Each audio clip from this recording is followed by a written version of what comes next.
I was 17 when I found out I didn't matter. Not in a dramatic teenage heartbreak kind of way. I mean, really, truly, didn't matter. My mom had died when I was 9. Before she passed, she opened a savings account for me, $25,000. College money. She told my aunt it was her last promise to me. And for years, I believed it was safe, untouchable, protected like a piece of her that still lived on. But on the day I walked into the bank to check the balance, just for paperwork, nothing serious, the teller gave me a number I'll never forget. $326. That's all that was left.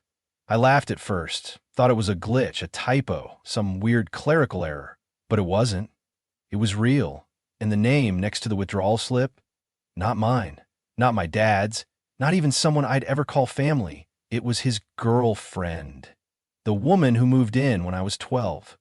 The woman who called me sweetheart and said she'd never try to replace my mom.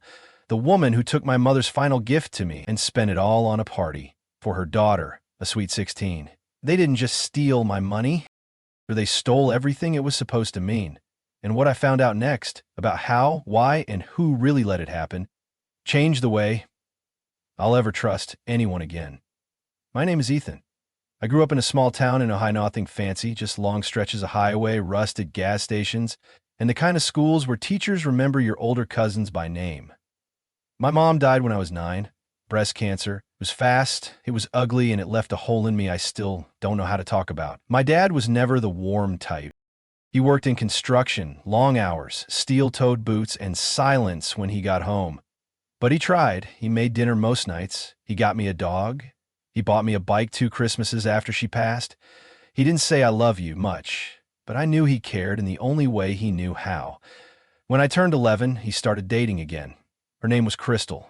Blonde, big laugh, always smelled like vanilla. She worked at the local pharmacy and wore hoop earrings that clicked when she turned her head too fast. At first, I didn't mind her. She brought over lasagna. She complimented my drawings. She called me sweetheart. Then she moved in, and everything shifted. Crystal had a daughter, Madison. She was 1 year younger than me, but acted like she was 25. Lip gloss, expensive sneakers, a phone I couldn't afford. From the moment she walked into our house, it felt like the air got tighter. She called my dad Rick, not Mr. Harper. She never looked anyone in the eye, and she made it very clear she hated being there. But Dad was in love. He said it all the time, like he was trying to convince himself it was true. He laughed more when she was around, started wearing cologne, got a new truck, things I hadn't seen him do in years. And slowly, I faded out. My drawings stopped going on the fridge, my birthdays got quieter, and every time I asked about college, about the fund Mom had set up for me before she died, he'd say the same thing. It's there, bud. Don't worry. Your mom took care of you. So I didn't worry. Even when we started eating more fast food than home-cooked meals, even when Madison got a brand new iPad for Christmas and I got socks, even when Crystal started making jokes like, maybe Ethan can get a scholarship. He's smart enough, right? I held on to one truth. My college fund was safe because Mom wouldn't have left it in anyone's hands but mine, because Dad promised. Then came senior year. I got into 2 schools, one in-state, one out-of-state. I chose the in-state one, cheaper, closer to home. I didn't want to leave my dog. I didn't want to leave the house that still smelled like Mom's shampoo if you opened the linen closet too fast. I filled out paperwork, scheduled orientation, and then I walked into the bank. I wasn't even there to withdraw the money. I just needed a statement for financial aid. The teller looked confused when I gave her the account number. She typed something, looked up. This account's almost empty. That can't be right, I said. It's a custodial fund. My mom set it up before she passed. It should have. It was withdrawn 3 weeks ago. By who? It says here, Crystal Monroe. Are you sure you gave me the right number? I couldn't feel my legs. I don't even remember walking out of the building, but I remember the wind. It hit my face like a slap 3 weeks ago. That was around the time Crystal and Madison took that girls' trip to Florida, the one where she posted pictures of Madison in a pink limo, balloons, glitter, a giant cake shaped like a purse. Caption, Sweet 16, fit for a queen. Blessed. Do it big or stay home. My mom's savings, her years of working double shifts, her dying wish to make sure her son had a future, all spent on a goddamn party. I didn't confront anyone right away. I didn't go home and scream or flip the kitchen table. I just sat there in the parking lot, holding the bank envelope like it might still be warm from her hands. That's when I started rewinding things in my mind. Not just recent things, everything. And suddenly, so many moments that felt small at the time, they started to feel wrong. Like the time Madison got a MacBook for school even though she used it mostly for TikToks and photo editing. Crystal had joked, "Rick said it's fine. It's an investment in her creativity." Rick, not Dad. He stopped being my dad and started being her boyfriend, her wallet, her audience. Or the time I asked him if we could visit one of the colleges before orientation. He said we couldn't afford the gas. Literally said that, like the $20 would break us. That same week, Crystal came home with new curtains and throw pillows for Madison's aesthetic. "She's really coming into her own," she said. I remember thinking, coming into her own with my mom's money. But still, I didn't say anything. I mean, what would I even say? Hey, Dad, did your girlfriend drain my college fund for a party with a chocolate fountain and a DJ? It sounded crazy even in my head, so I went quiet. I watched. I started noticing. The day after the bank, I pretended to forget my wallet so I could borrow Crystal's car and check the glove box. Found a receipt from a luxury car rental place in Tampa. The dates matched the girls' weekend they took in Florida. Madison had worn a tiara in one of the Instagram posts, not a cheap plastic on the kind with crystals and velvet lining. It was tagged, "Spoiled in style." Spoiled with what? And then there was the conversation I overheard one night when Crystal thought I was asleep. She was on the phone, whispering in the hallway, "He doesn't even know it's gone." I signed it with his name. It's not like Ethan checks anything. He's a kid. I held my breath. I don't think I moved for a full 5 minutes. A few days later, I checked the house safe. It wasn't even locked. The paperwork for the fund, the original custodial agreement, the bank forms with my mom's handwriting gone. I asked Dad about it, casually. "Hey, didn't Mom keep the college account stuff in the safe?" He frowned. "She did, yeah. I think I moved it to a box in the garage." That box didn't exist, or if it did, he didn't want me to find it. Then came the breaking point. Madison's Sweet 16 reveal video. Someone, probably Cristal, dieted together a montage of the party and posted it to Facebook. There was footage of a stretch Hummer pulling up to a beachside restaurant. There were sparklers, champagne flutes, non-alcoholic, sure, a private fireworks show. At the end, they showed Madison opening a gift box. Inside, a diamond necklace. She started crying. Crystal hugged her and whispered loud enough for the camera mic to pick up, "You deserve every bit of this. We did it for you, baby. We. Not I. Not your dad. We. Like it was some kind of family sacrifice. Like they had worked and saved and earned this." I remember staring at the screen, frozen. Not because of the necklace, not because of the fireworks, but because of the woman standing in the background. My aunt, my mom's sister, smiling, holding a drink. There, at the party. I hadn't spoken to her in months. We drifted after my mom passed, but she used to be my biggest advocate, the one who helped set up the fund in the first place. So why the hell was she at that party? I messaged her. Kept it short. "Did you know about the college fund?" She replied in less than a minute. "I thought it was still under your name. Why?" I told her everything. She didn't type back for 5 full minutes. When she finally replied, all she said was, "I'm coming over." My aunt didn't knock. She just walked in. Coat half-buttoned, purse clutched like a weapon. She looked me dead in the eyes and asked one question.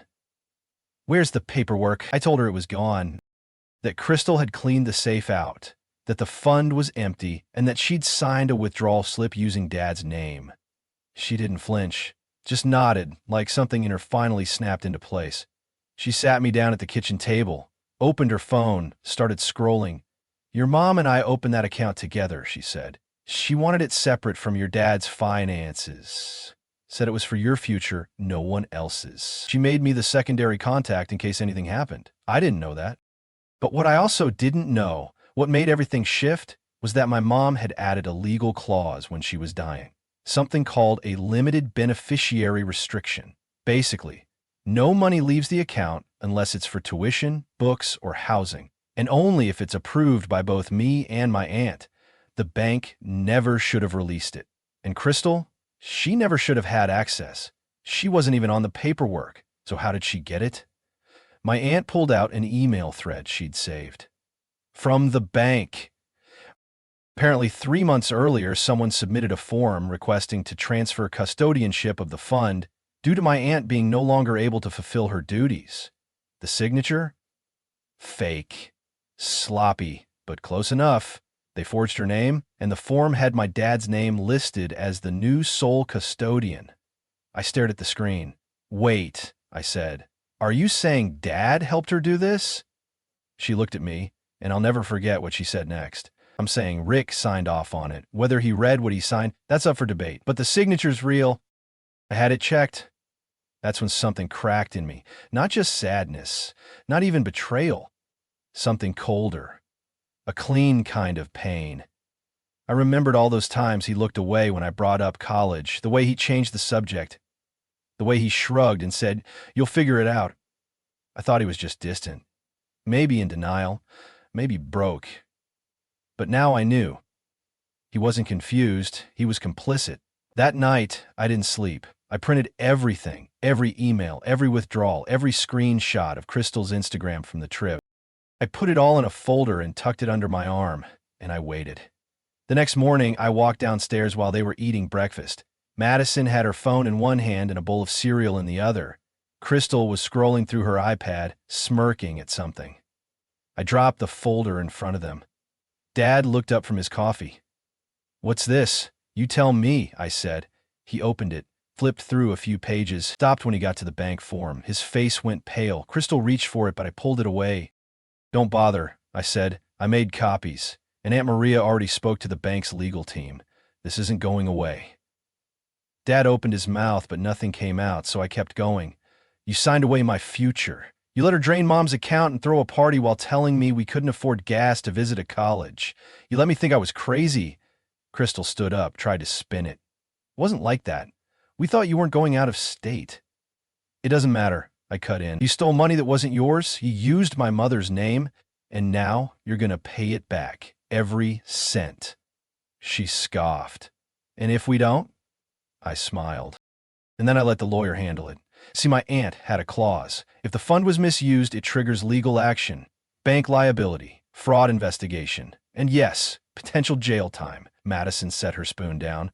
For the first time, she looked scared. My dad still hadn't said a word. He just stared at the table like he could melt into it. "You knew," I said quietly. "You knew what she was doing, and you let it happen. You let her spit on everything Mom left behind." That was the last thing I ever said to him in that house. I moved out exactly 16 days after that morning. There wasn't a big fight. No screaming, no dramatic confrontation. I just packed what was mine and didn't say anything I'd regret. Quiet is louder when it follows betrayal. You don't need fireworks when the foundation's already crumbled beneath your feet. And in that house, all that was left between me and my father was dust. I boxed up my books, the drawings Mom used to hang on the fridge, my old soccer trophies, the worn photo of her from our last vacation together. Me and her on the beach, both sunburned, both smiling too hard. I left behind the bed she bought me when I was 10, the lamp Crystal replaced last year because it looked dated, and the rug Madison spilled nail polish on and laughed about like it didn't matter. I didn't say goodbye to any of them. I left a note on the kitchen counter, a single line. What Mom gave me was a future, not a party. That was the last thing I ever said to my father under that roof. He didn't come after me, didn't text, didn't call. And I think that silence hurt worse than any lie. Because it meant he chose it. He chose her. He chose to believe that being passive made him innocent, when all it really made him was complicit. People always ask what happened after, like they expect a big courtroom drama or some emotional reconciliation, but real life isn't a movie. What happened was this. My aunt filed a complaint with the bank, sent copies of everything, the forged documents, the withdrawal logs, screenshots of the party Madison had posted online. The bank didn't want the smoke. They reached a quiet settlement. No headlines, no lawsuit, just restitution. Quiet money returning to where it was supposed to be all along. Most of it, not all. Some of it was gone for good, lost in champagne bottles and limo rentals, DJ tips and spa treatments. But what came back was enough. Enough for one semester. Enough to make a point. Enough to remind me that not all losses stay lost. I enrolled late, started in the spring instead of fall, changed schools, went out of state, took out loans, picked up a part-time job at the library, and another one on weekends at a diner where the manager had a soft spot for college kids trying to get by. I worked double shifts, ate ramen with peanut butter in it for protein, bought my textbooks secondhand from a guy who sold them out of his trunk in the parking lot. It was hard. It was exhausting. But it was mine. Every late-night paper I wrote while half asleep at a diner booth, every C that felt like an A because I earned it without help, it mattered more than any limo or Sweet 16 gift ever could. Because it wasn't about the money, it was about the meaning behind it, the promise my mom made to me with her last breath, the way she tried to wrap her love around my future like a shield. She didn't get a chance to walk me into adulthood, so she tried to leave a map, and they tried to burn it. But they couldn't, not completely. What Crystal and my dad did, it didn't just steal money, it tried to steal memory. My mom's intention, her story, what she wanted her love to stand for. But the thing is, love like that doesn't die in withdrawal slips and bank forms. It doesn't vanish because someone forged a signature or threw a glitter party in Florida. It lives in small things. The scent of her shampoo on an old pillowcase, the handwriting in the margin of a book she left me, the way my name sounded when she said it like it meant something. It lives in what I fight for now, not because I'm angry, but because I refuse to let them rewrite what she built with her pain. Do I hate them? No. I don't think I have enough left in me to hate. What I feel is colder than that, more distant, like a stranger I once lived with who now walks by me on the street and doesn't recognize me anymore. Crystal and Madison moved out sometime that summer. I heard from a neighbor that they left after things got weird. I didn't follow up, didn't check, didn't care. I don't think they ever really saw me as a person. I was just an obstacle, a ghost in the hallway of a house they thought they owned. And my dad? I haven't seen him in almost 3 years. Not for holidays, not even when I graduated. He didn't show. Didn't send a card, didn't call. At first, I waited for it, kept checking my phone like maybe this was the moment he'd wake up and say, "I'm sorry, I should have protected you." But that moment never came. And after a while, I stopped hoping for it. There's a kind of grief that comes when the person who should have stood up for you turns their back. And not because they had to, but because it was easier. So I stopped waiting, but living. Found a life that didn't need his permission to begin. And here's what I've learned. The worst kind of betrayal doesn't come from strangers. It comes from people who look you in the eye and call you family. It comes from people who hold your hand through grief and then trade your future for glitter and likes. But it also comes with a choice, to let it define you or to rise from it with scars you're not afraid to show. I chose to rise. Not with revenge, not with fire, but with something much harder. Self-worth. I tell this story not because I need sympathy. I tell it because there's a kid out there somewhere, holding onto a promise someone's already broken. I hope they hear this and realize they're not crazy, that their gut is probably right, that the love they remember is still valid, even if the people holding it turned out not to be. To anyone who's ever had their voice stolen, their future rewritten, their memories twisted into someone else's excuse, I want you to know you don't owe anyone forgiveness just because they share your blood. Family doesn't end in DNA. It ends in choice. And sometimes the bravest thing you can do is walk away from someone who once fed you and say, "This ends with me." Because your story, it's still yours, even if they tried to sign their name across the last page. I'm Ethan, and this was the story of how they tried to steal everything and how I took it back. Sometimes, betrayal doesn't come with a knife in the back. Sometimes, it comes in the form of silence, a signature on a paper, a look the other way, a decision made when they thought you weren't paying attention. And that's what makes it hurt the most. Not the lie itself, but the realization that someone you trusted simply let it happen. Ethan's story isn't about money, not really. It's about meaning. It's about how a mother's final act of love, a carefully protected fund, a promise made from a hospital bed, was turned into glitter and champagne by people who smiled at her son across the dinner table. It's about how trust can be quietly erased, not by strangers, but by the people who are supposed to keep you safe. And most of all, it's about what it takes to rebuild something sacred when the people you depended on become the ones who tear it down. Here at Leopard Tales, we don't just tell stories. We ask questions. And now, it's your turn. Was Ethan right to walk away from his father completely? Was forgiveness even an option when his own dad signed away the one thing his mother left behind? Do you believe silence and betrayal make someone just as guilty as the one who pulls the trigger? And where would you draw the line between protecting a family and protecting yourself? We want to hear from you. Honestly, go to the comments and tell us. Have you ever trusted someone with something important, only to find out they didn't value it the way you did? Have you ever been in a position where a parent, a guardian, or someone you loved put their loyalty somewhere it didn't belong? Let's talk about it. Not just what happened to Ethan, but what it says about family, legacy, and how easily something meaningful can be erased in the name of comfort, convenience, or control. Tell us, do you think blood is enough to excuse betrayal? Do you think Ethan will ever be able to trust again? And should he? Because maybe the real story isn't about a stolen college fund. Maybe it's about what we dowel we become when the people we counted on most teach us the hardest lesson of all, that love without respect isn't love at all. Drop your thoughts in the comments. Don't hold back. This is Leopard Tales, and your story matters here too.